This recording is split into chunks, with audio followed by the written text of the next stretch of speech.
Good morning student and parents. संख्या ज्ञान YouTube channel के अंतर्गत आज हम गणित शिक्षण में जानेंगे कक्षा 6, 7, 8 एवं 9, 10 में उपयोगी बिंदु, रेखाखंड, रेखाएं, किरण एवं कोणों के बारे में।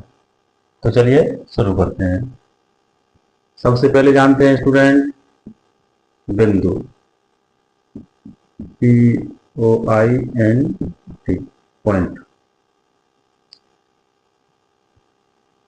विद्यार्थियों, अध्ययन करते समय इस प्रकार के आप बिंदु देख पा रहे हैं, ये हमें पढ़ाए जाते हैं कि ये बिंदु है, लेकिन असल में अगर बिंदु की परिभाषा देखी जाए, बिंदु की विशेषताएं देखी जाए, तो बिंदु वह होता है जिसका कोई भार नहीं होता, जिसका बिल्कुल आकार नहीं होता, जिसे सूक्ष्मदर्शी से देखा नहीं जा सकता एवं जो बिल्कुल भी स्थान नहीं घेरता। अर्थात विद्यार्थियों, ब्रह्मांड में ऐसी कोई वस्तु हो ही नहीं सकती जो स्थान न घेरती हो, उसे सूक्ष्मदर्शी से देखा नहीं जा सकता हो, बिल्कुल भी उसका कोई आकार नहीं होता हो, ना ही उसमें भार होता हो, क्योंकि जो वायु के कण हैं वह भी स्थान घेरते हैं एवं उनमें भार होता है। वायु स्थान घेरती है, इसको हम कई उदाहरणों से समझ सकते हैं। जैसे कोई पात्र लेकर हम उसको पानी में उल्टा करके डुबोते हैं तो उसके अंदर पानी नहीं जाता है, क्योंकि उसके अंदर पहले से वायु विद्यमान रहती है। जब उस पात्र को थोड़ा सा टेढ़ा किया जाए तो उसके अंदर से वायु के बुलबुले बाहर निकलते हैं एवं पानी उसके अंदर प्रवेश करता है। तो वायु के सूक्ष्म कण जो हमें दिखाई नहीं देते, ऑक्सीजन, कार्बन डाइऑक्साइड, नाइट्रोजन, ये कण हमें दिखाई नहीं देते, फिर भी वो स्थान घेरते हैं, उनमें भार होता है। लेकिन बिंदु की विशेषताओं के अंतर्गत बिंदु वह स्थिति है जिसमें कोई भार नहीं होता, उसे देखा नहीं जा सकता, अर्थात ब्रह्मांड में बिंदु नाम की कोई वस्तु नहीं होती है। अध्ययन की सुविधा की दृष्टि से हम पेन या चौक के इस प्रकार के सूक्ष्म चिन्ह को बिंदु मान लेते हैं। गणित विषय के अंतर्गत पेन या चौक के सूक्ष्म चिन्हों को बिंदु मान लिया जाता है, दरअसल में कोई बिंदु होता नहीं है। बिंदु के बाद अगला पॉइंट अध्ययन करेंगे हम रेखाखंड। कक्षा 6 से आगे बहुत उपयोगी विषय है।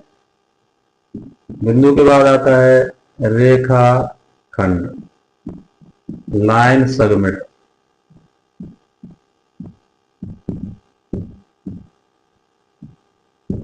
रेखाखंड, ध्यान दें स्टूडेंट, ये दो बिंदु हैं ए एवं बी, हम इनको इस तरह से मिला देते हैं तो हमें ये रेखाखंड प्राप्त होता है। अर्थात दो बिंदुओं को मिलाने वाली भुजा जिसकी लंबाई निश्चित होती हो, उसे बाईं ओर या दाईं ओर और आगे बढ़ाया नहीं जा सकता, वह रेखाखंड होता है। दूसरा एग्जांपल समझते हैं। दो बिंदु पुनः लेते हैं, P एवं Q। इन दोनों बिंदुओं को इस तरह से मिला देंगे तो ये लाइन सेगमेंट या रेखाखंड कहलाएगा। इसके बाद आती है स्टूडेंट रेखा, जिसे कहते हैं लाइन, रेखा। दो बिंदुओं को मिलाने वाली भुजा, ये C एवं D दो बिंदु हैं, इनको मिलाने वाली भुजा जिसकी लंबाई अनिश्चित होती है, रेखा कहलाती है। विद्यार्थियों, जैसा आप चित्र में देख पा रहे हो, C और D दो बिंदु लिए हमने, उनको आपस में मिलाया एवं इसको बाईं ओर और दाईं ओर दोनों ओर आगे बढ़ा दिया, तो ये पूर्ण संरचना है, ये रेखा है, लाइन है। अर्थात रेखा की लंबाई अनिश्चित होती है, किसी रेखा को कितना भी बढ़ाया जा सकता है, उसके दोनों बिंदु अनिश्चित लंबाई तक बढ़ाए जा सकते हैं दोनों बिंदुओं से। तो बिंदु, रेखाखंड, रेखा के बाद अगला आता है कोण।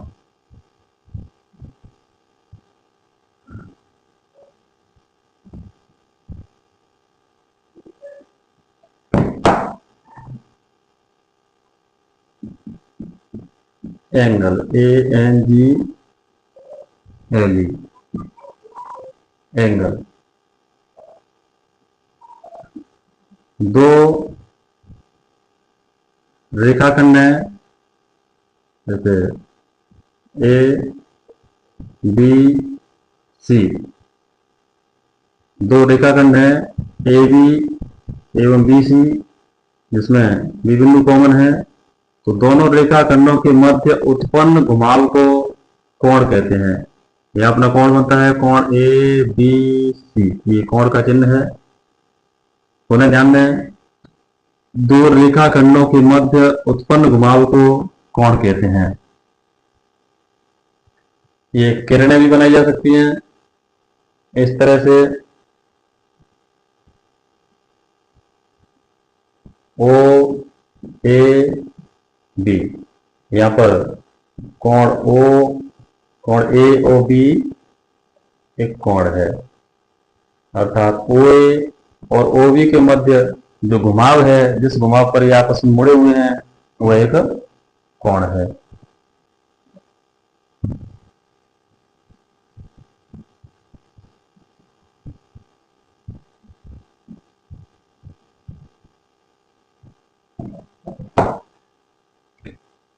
कोण समझने के बाद स्टूडेंट किरण समझते हैं। किरण, रे, आर ए वाई।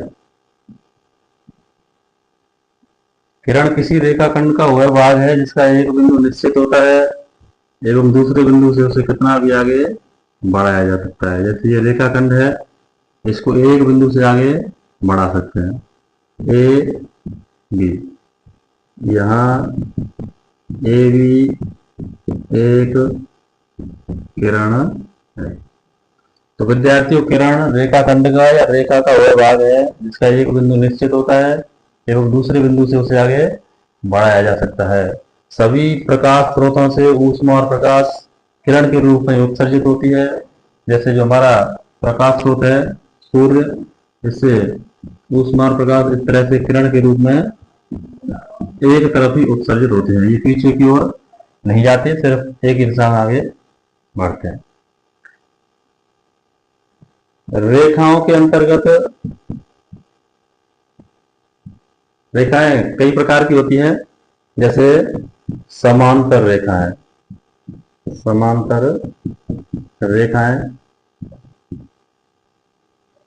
दो या दो से अधिक ऐसी रेखाएं जिनके बीच में अंतर समान होता है। विद्यार्थियों, ये जो बोर्ड पर आप देख पा रहे हैं, दो रेखाएं हैं, इनके बीच में अंतर समान है। हम इनको यहाँ पर मापें या फिर यहाँ पर मापें, दूरी समान होती है। इनको कितना भी आगे या पीछे बढ़ाया जाए, ये कभी आपस में मिलती नहीं है। जैसे रेल की दो पटरियां समांतर रेखाएं हैं, उनके बीच में अंतर समान होता है। यदि रेखा का नाम इस तरह से दो बिंदुओं से लिखना हो तो हमें बिंदु बीच में बनाने होते हैं, कैपिटल लिखने होते हैं, जैसे ए बी। एवं रेखा का नाम एक ही बिंदु से बताने के लिए हम उसके अंत में लिख देते हैं ए और बी। एक ही बिंदु से बताने के लिए हम स्मॉल लेटर में ए बी का प्रयोग कर सकते हैं। ये समांतर रेखाएं हैं एवं ए बी इनके नाम है। एक अन्य प्रकार की रेखाएं होती हैं जैसे प्रतिच्छेदी रेखाएं, प्रतिच्छेदी रेखाएं। तो दो या दो से अधिक ऐसी रेखाएं जो किसी बिंदु पर प्रतिच्छेद करती हों, आपस में काटती हों, वो प्रतिच्छेदी रेखाएं कहलाती हैं। इस चित्र में रेखा ए बी एवं सी डी आपस में काट रही हैं, तो ये प्रतिच्छेदी रेखाएं हैं। एक दूसरा चित्र समझते हैं।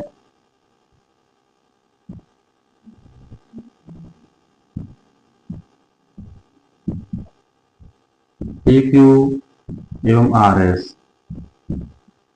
स्टूडेंट, ये रेखाएं काट तो नहीं रही है, लेकिन तिरछी हैं, टेढ़ी हैं। जब इनको इस तरफ आगे बढ़ाया जाएगा, आगे बढ़ाएंगे तो एक दूसरे को अवश्य प्रतिच्छेद करेंगे। बाईं ओर बढ़ाने पर प्रतिच्छेद नहीं करेंगे, लेकिन दाईं ओर इनको आगे बढ़ाएंगे तो एक दूसरे को अवश्य काटेंगे। इसलिए ये भी प्रतिच्छेदी रेखाएं हैं। ये दोनों प्रतिच्छेदी रेखाएं हैं। उम्मीद है आप बिंदु, रेखाखंड, रेखाएं, किरण, कोण, समांतर रेखाएं, प्रतिच्छेदी रेखाओं को समझ रहे होंगे। कोणों के अंतर्गत जानते हैं कोणों के प्रकार। कोणों के प्रकार समझते हैं। परिभाषा अभी आपने जानी, दो रेखाखंडों के मध्य उत्पन्न घुमाव को कोण कहते हैं। कोणों के प्रकार, पहला होता है न्यून कोण,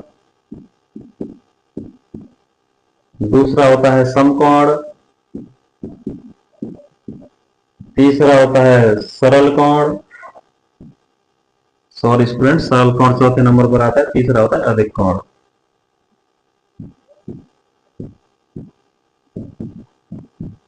चौथा होता है सरल कोण,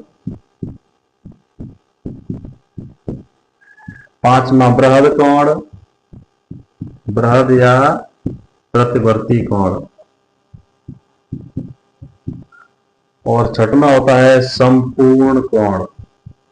संपूर्ण कोण या एक चक्कर, इनको समझते हैं 6 प्रकार के कोणों को। पहला है न्यून कोण, तो ऐसे कोण विद्यार्थियों जिनमें 90 डिग्री से कम का मान होता है, ऐसे कोण 90 डिग्री से छोटे होते हैं, न्यून कोण कहलाते हैं। ये रेखाखंड है, यदि इस पर कोई कोण इस तरह से अंदर की तरफ झुका हुआ हो तो यहां पर न्यून कोण बनता है।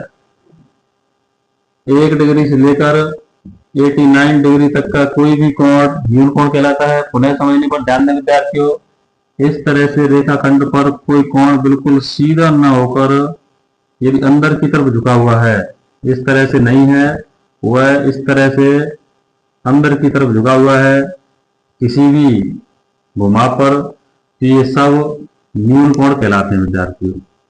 अर्थात आधार पर अगला रेखाखंड बिल्कुल सीधा न होकर, लंबवत न होकर इस तरह से अंदर की तरफ झुका हुआ होता है तो वह न्यून कोण कहलाता है।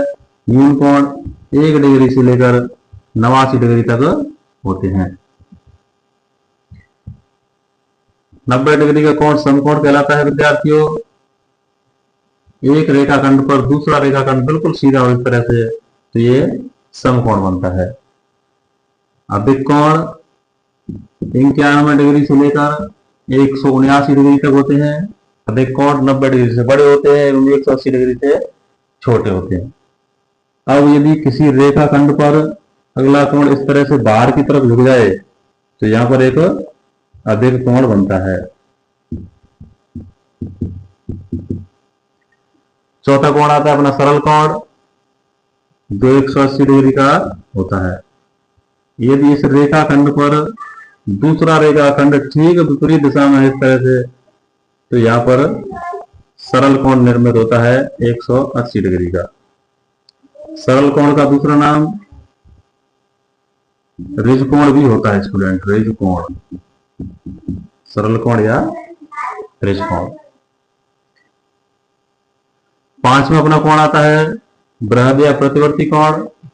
पांचवा कोण आता है बृहद या प्रतिवर्ती कोण। तो ऐसे कोण जो 180 डिग्री से बड़े होते हैं, 180 डिग्री से बड़े होते हैं, अर्थात 181 डिग्री से लेकर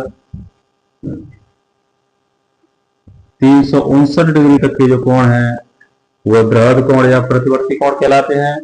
ये कोण इस तरह से रेखाखंड पर नीचे की ओर झुके होते हैं।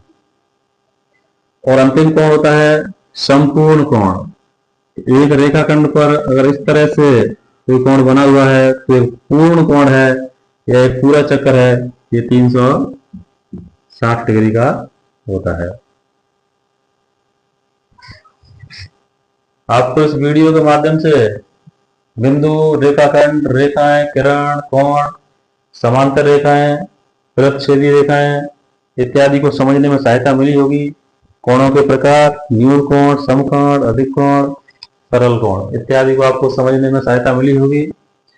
यदि आप गणित के अन्य प्रश्न जो कक्षा 6 से 10 तक सभी कक्षाओं के लिए आवश्यक होते हैं समझने के इच्छुक हैं, आप पढ़ना चाहते हैं, तो आप हमारे YouTube चैनल संख्या ज्ञान को सब्सक्राइब करें एवं किसी भी वीडियो को पूरा देखें, जिससे आपको उस सब्जेक्ट के बारे में पूरी जानकारी मिले एवं अच्छी तरह समझें। विद्यालय में पढ़ने के साथ साथ अगर आप वीडियोस के माध्यम से पढ़ाई करते हैं तो आपका ज्ञान और बढ़ेगा और आप अधिक सीखेंगे। धन्यवाद विद्यार्थियों।